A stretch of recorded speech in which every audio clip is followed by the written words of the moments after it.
hasi. Yeah. Yes. Ndio. Negative voices. Sauti hasi. There are many. Zipo nyingi. There are so many negative voices. Kuna sauti nyingi sana ambazo ni hasi. And they are there. Na zipo pale. They will continue to be there. Zitaendelea kuwepo. But we need to mark Ile tunahitajika our boundaries and our territories. Ile tunahitajika kuweka alama katika maeneo yetu na mipaka zetu. And know how to handle these negative voices. Na tujue jinsi ya kushughulikia hizi sauti hasi. Romans chapter 13 verse number 3. Warumi 13:3. Negative voices are there. Sauti hasi zipo. They will sound truth. Zitaonekana kana kwamba ni kweli. They will be like, this is the way you should do it. Zitakuwa kana kwamba hivi ndivyo namna unafaa ufanye. This is what you should follow. Hiki ndicho wafaa kufuata. But listen to me. Ila nisikize. They are just negative voices. Ni sauti hasi tu. Amen. Amina. They will come. Zitakuja. They will sound good. Zitaonekana kuwa nzuri. They will seem to be doing great for you. Zitaonekana zinafanya mambo makubwa kwako. But I will say again. Ila nitasema tena. They are negative voices. Ni sauti hasi.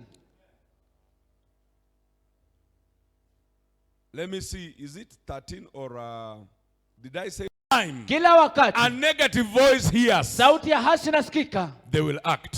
Itatenda. It will act. Itaitika. So he heard. Hivi alisikia. What did he hear? Alisikia nini? That we are rebuilding. Ya kwamba tunajenga upya. This year, Mwaka huu the Lord has marked us. Mtu anisaidie kusema amen. The Lord has marked us for rebuilding, for progress, for moving ahead. But remember this, Sanballat will always hear this. Nakumbuka hii Sanbalati atasikia hii. Amen. Amina. So negative voices are very dangerous. Sauti hasi ni hatari sana. And when they hear what you are doing, na wakati zinasikia kile ambacho unakifanya, they will come. Zitakuja. Churches have fallen. Makanisa yameanguka. Ministers have fallen. Watumishi wameanguka. Progress have been hindered. Kuendelea kumezuilika. Just because of a negative voice. Kwa sababu tu ya sauti hasi.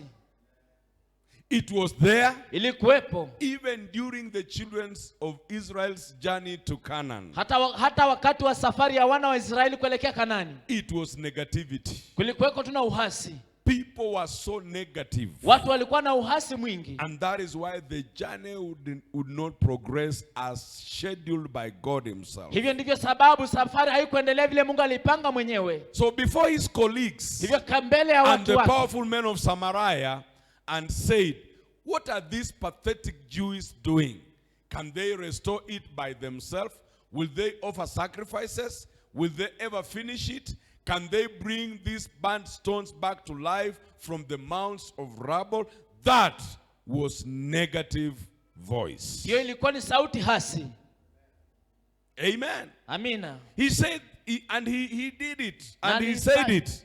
Will they do it? Je, wataifanya? Will they finish this work? Je, watamaliza kazi hii? They are so pathetic.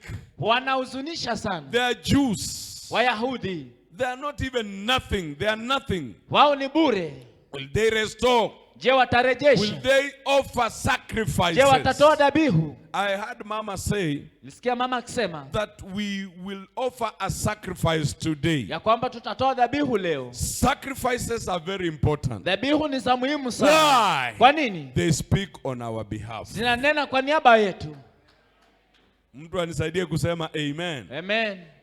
Sacrifices, dhabihu, and I will speak about that later. Natazungumzia hiyo baadaye. They speak for us. Zinatuzungumzia. The enemy knows adui anajua what to mention. Kile cha kutaja. He knows anajua what is important to God. Kile ambacho ni muhimu kwa Mungu. Look at what he mentions. Angalia kile ambacho anakitaja. Will they restore? Je, watarejesha? Will they offer Je, sacrifices? watatoa dhabihu? Will they offer sacrifices? Je, watatoa dhabihu? Will they finish? Je, watakamilisha? Because he knows Kwa sababu anajua if you finish, you ukikamilisha have become a winner. umekuwa He mshindi. knows Anajua when you offer ukitoa sacrifices, dhabihu God will speak to you. Mungu He atakuzungumzia. knows Anajua when you give, wakati unatoa, mtu aseme amen. amina, And when you restore things, na wakati unarejesha vitu, God will be in it. Mungu atakuwa ndani mwake. Nisikize vizuri.